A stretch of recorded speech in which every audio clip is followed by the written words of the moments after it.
Hey there. I am just adjusting my audio. All right, we're the joys of technology. Anyway, hello. If you are dealing with uh, trying to attract clients, obviously, and get them to say yes faster and easier, isn't that the holy grail of what everybody works for? You know that today's buyers want to do their own research and they want to come to the conclusion that they're ready to make a buying decision and now they need to get more information. They want to do this all on their own and they want to do it on their own timetable, whether they are doing research for a purchase before work, after work, while they're having their coffee, while they're on the job, while they're running their business during their day, whatever. They want to manage this process on their own. And as I was just having this conversation this morning, as buyers become more sophisticated, right? We all know commercial advertising when we saw it, right? Remember when infomercials came out? They were interesting because they were providing some level of education. They were entertainment because they were had high production values. I actually know the person who was in on the ground floor creating them as a concept. It was new, it was interesting, so they would grab your attention and draw you in, and you weren't quite sure what to make of this. And then you discovered they were selling a product. They were doing demonstrations. They were really educating you about a problem and showing you a solution and helping you say, yes, I want that. I can see how that works. And I want to buy from that. But now we're all so hip to, it's not that they don't work anymore. They do, but even they've had to make changes because we're all hip to the fact that this is an infomercial. It's a demonstration that we're watching. So as buyers get more sophisticated and they're more skilled at doing their own research and finding answers to their problems, our marketing and sales processes need to make shifts as well. Buyers expect you to be able to provide good information to them. They expect you to have a website that's easy to navigate. They expect you to generously share information about how to solve their problem. Those are minimum expectations. And if you're not meeting them, they're on to the next person. So also, I might have mentioned this, studies have shown that 70% or more of people don't want to talk to anyone that they see as a salesperson until they are very close to the buying decision. They're in that final choosing process and they need to talk to you in order to make that decision. We've all been in this situation ourselves when we're the consumer. Well, we're selling to folks who are experiencing these same feelings. And that's why old school, always be closing.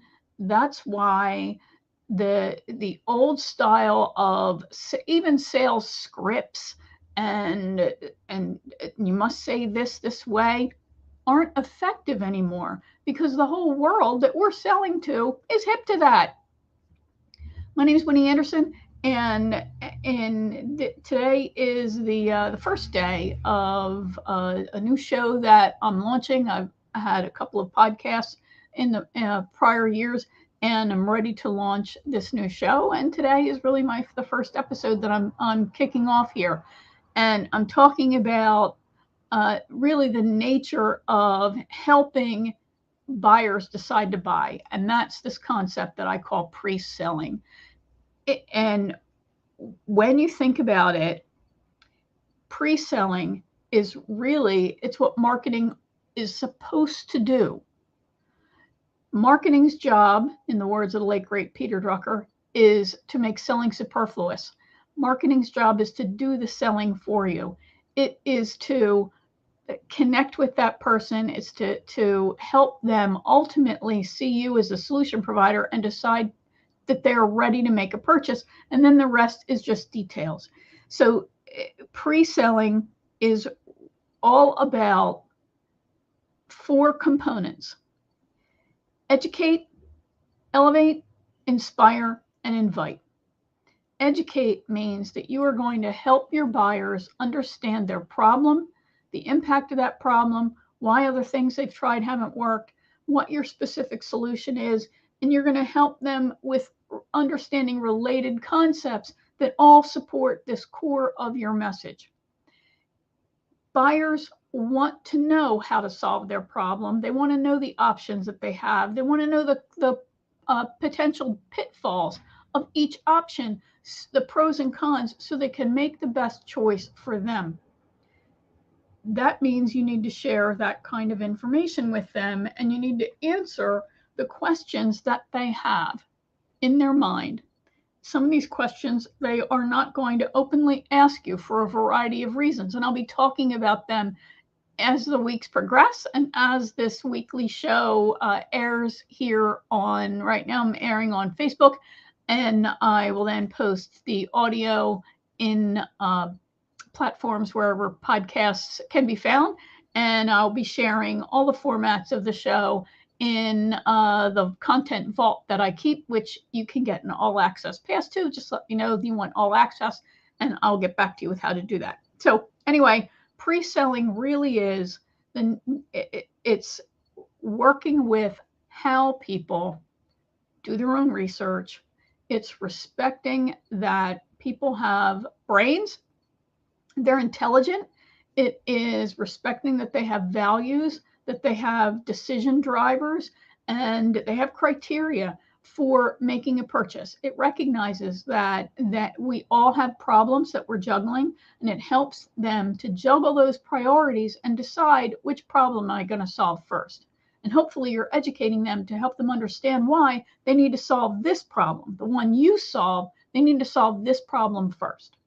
So the concept of pre-selling is one that every single solitary business, in my opinion, should be following, because it respects the buyer. It recognizes that buyers have an overwhelming amount of information at their fingertips, and they are confused about how to make the decision to buy. They are overwhelmed by the number of options that they have, and they're frustrated because they've tried to solve this problem in the past and haven't been able to solve it. So by accepting that as the ground criteria, you can then educate them about all of these issues. And when you do that, you position yourself as a guide, as a solution provider. You do not position yourself as a salesperson. And I know that you think of yourself as, well, I run this business. I'm a chiropractor. I'm an accountant. I am a consultant of whatever stripe. But the person who you're talking to sees you as a salesperson, and they don't want to be sold to.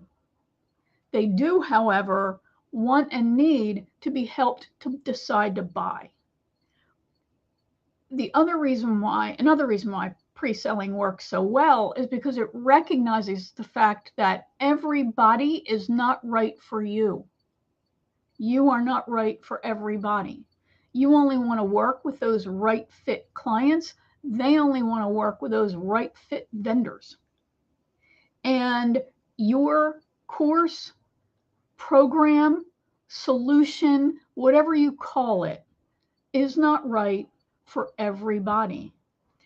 The best thing you can do is to repel as many people as possible and leave yourself with those people who genuinely want to work with you and who are ready to work with you. So you have to help people connect with and understand your point of view and how you solve the problem, and then help them go, yeah, I agree with that. That makes sense to me. I want to learn more.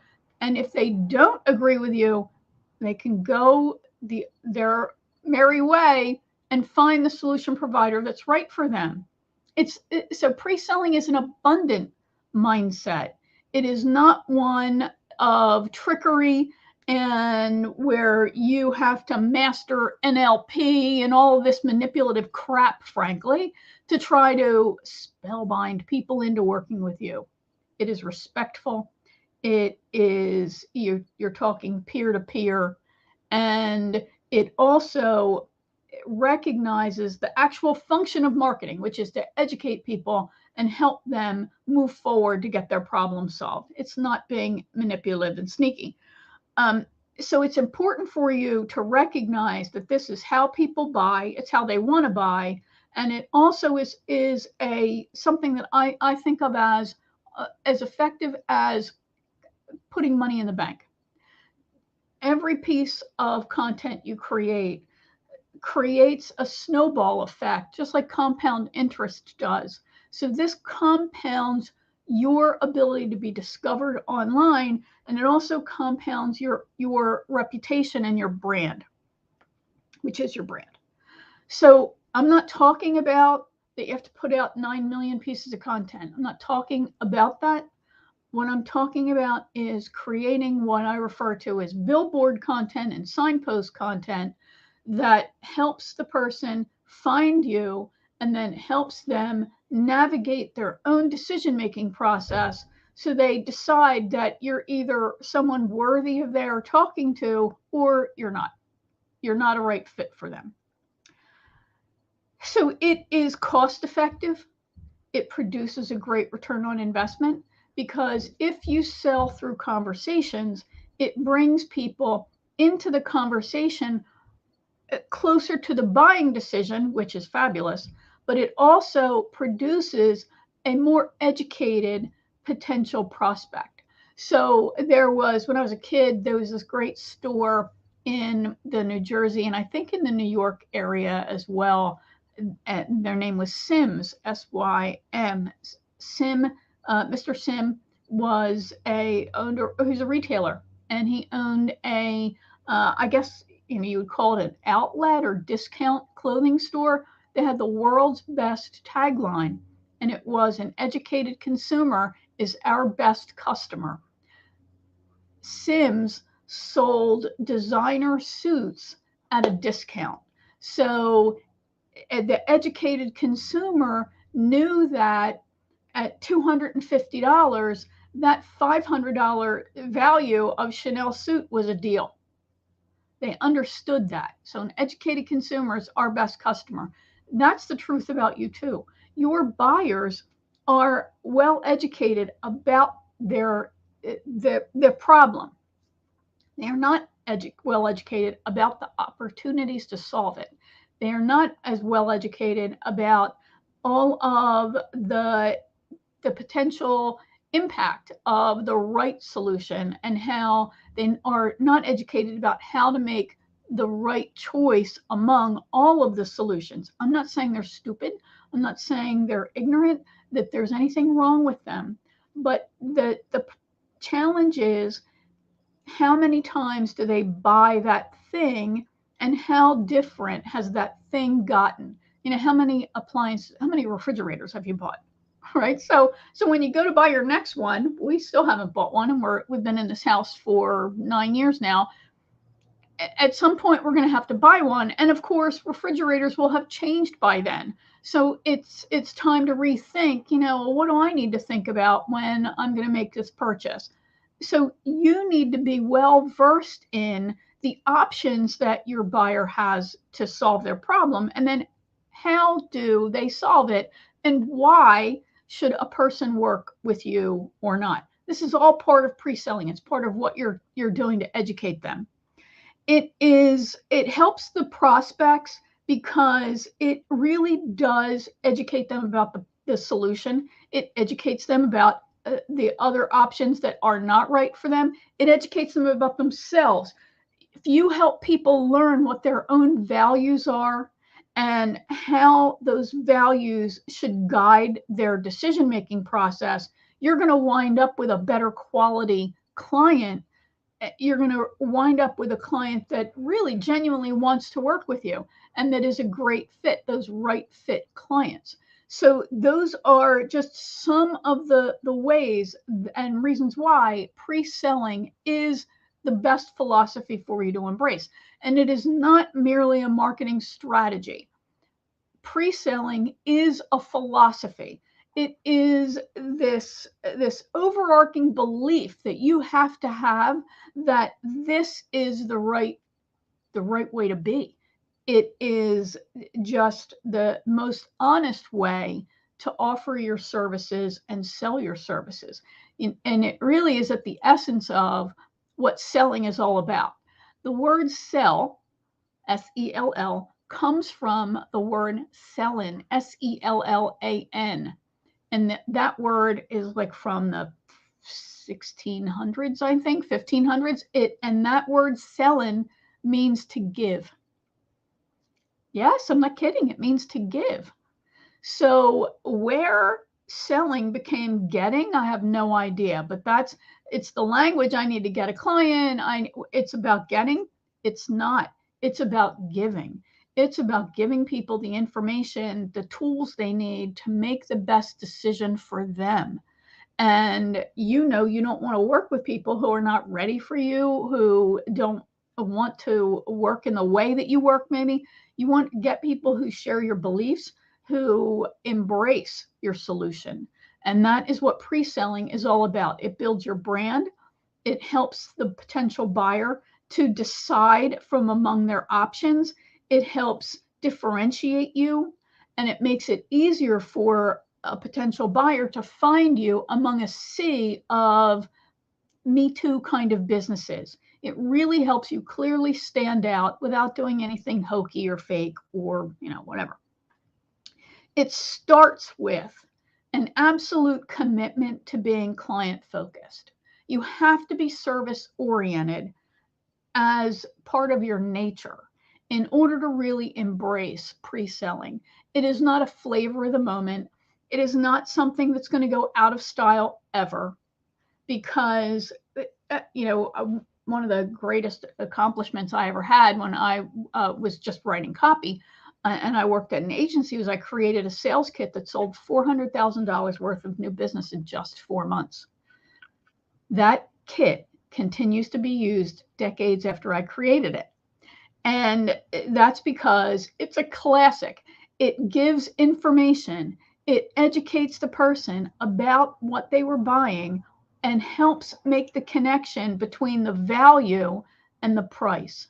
So I created that back at the financial crisis happened, and the business was starting to see a drop off in sales.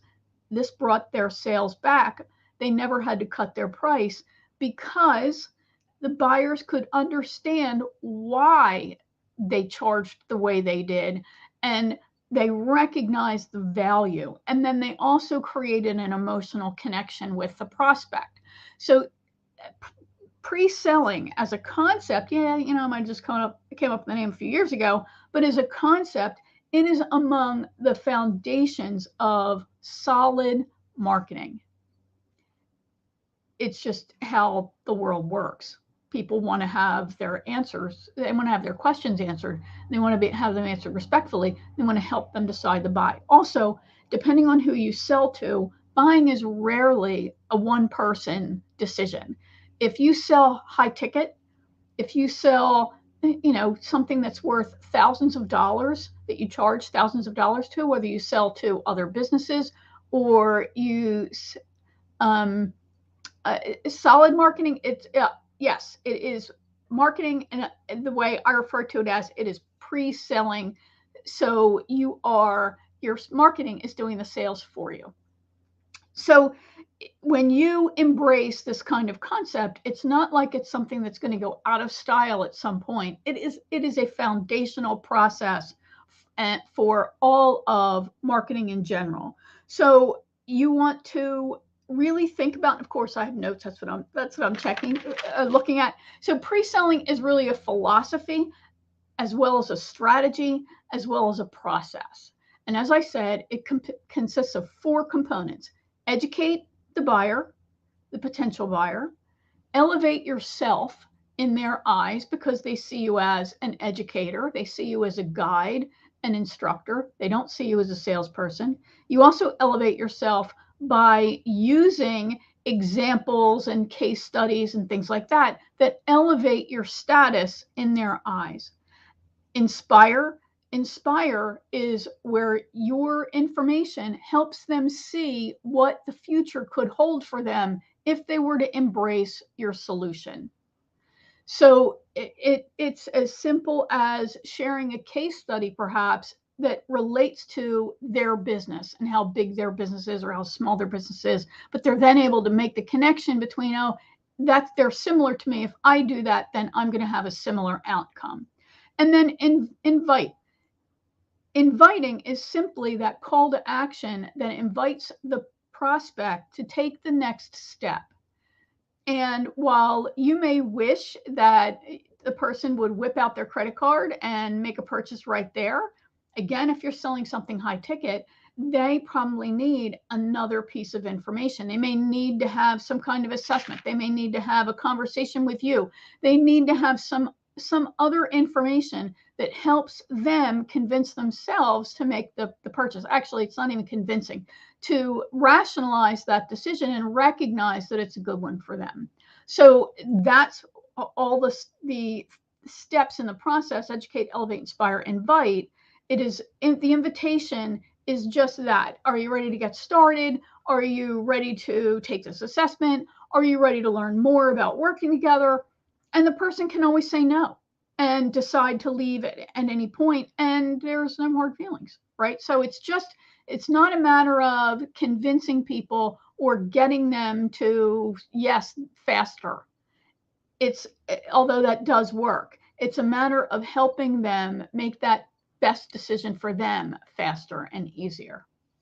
So while all the content, yes, that you create is valuable, it may not be the kind of content that you need to create in order to help people decide to buy.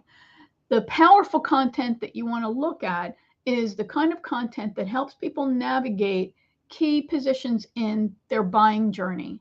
So again, that's part of what I'll be sharing in the show Pre-Sell and Profit. We'll be talking about this information, and I'll be interviewing experts who provide a service or have used pre-selling, and they'll be talking about how and why different things work and that sort of thing. So we'll be interviewing experts on the show. I'll be sharing my own thoughts. I might be interviewing people who've used pre-selling as strategy and talk about the success they've had and deconstruct that for you. I'll be here on Thursdays, and most of the time I'll be here on Thursdays at noon Eastern, but know that sometimes that might be different as it was today just because of my schedule. So if this is something that you want to be on top of, you can be sure to follow, be sure to sign up for alerts, reminders. You can also ask me for an all access pass to the Content Vault, which is where I will be also saving the recordings from these shows in both video and audio format. And then this will also be available where you get your podcasts as well, because I'll be multitasking. I'll be repurposing, I should say, the information to make it easy to access. All right. This has been, let me see, is there anything else I want to share? I think that's it. So it's Winnie Anderson. I'm a brand and content strategist. I work with service-based business owners to help them create the strategies and content they need to guide their buyers to a decision so they hear yes faster and easier. And I am here a lot of times during the week sharing information. And I'll be here on Thursdays, as I said, with this new show, Pre-Sell and Profit. So, all right, I hope that was helpful, and I look forward to seeing you in the next episode. Bye for now.